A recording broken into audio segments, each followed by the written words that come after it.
Hi friends, జీవన కార్ని కాస్త స్లోగా పోనివ్వు, ఇంత స్పీడ్గా డ్రైవ్ చేయొద్దు అని అంటుంది జ్యోతి.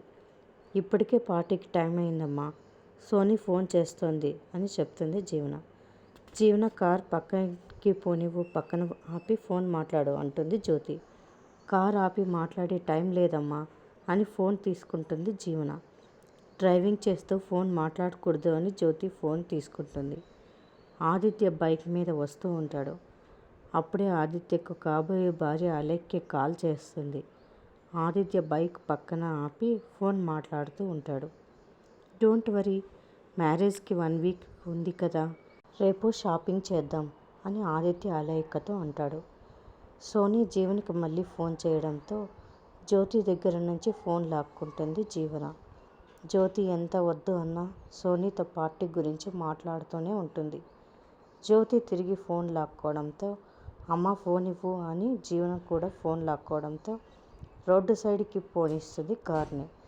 రోడ్డు సైడ్ ఉన్న ఆదిత్యని గుద్దుతుంది జీవన. దాంతో ఆదిత్య అక్కడికక్కడే రక్తం మడుగులో పడిపోతాడు. జ్యోతి జీవన ఆదిత్య దగ్గరకు వచ్చి భయపడతారు. యాక్సిడెంట్ జరిగిపోయింది జీవన అంటుంది జ్యోతి. ఊపిరి ఉందా లేదా అని చూస్తుంది జ్యోతి. ఊపిరి ఉంది జీవన, ఇతన్ని వెంటనే హాస్పిటల్కి తీసుకెళ్ళాలి, ముందు అతని ప్రాణాలు కాపాడదాం అని జ్యోతి అంటుంది.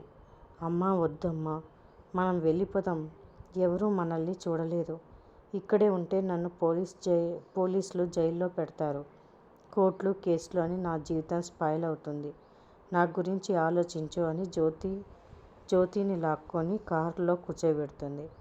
జ్యోతి ఎంత చెప్పినా వినిపించుకోదు. పాపం, ఆ వ్యక్తిని అలా వదిలేసి వెళ్ళకూడదు అని చాలా బాధపడుతుంది జ్యోతి. మరిన్ని అప్డేట్స్ కోసం ప్లీజ్ సబ్స్క్రైబ్ చేయండి. Thanks for watching.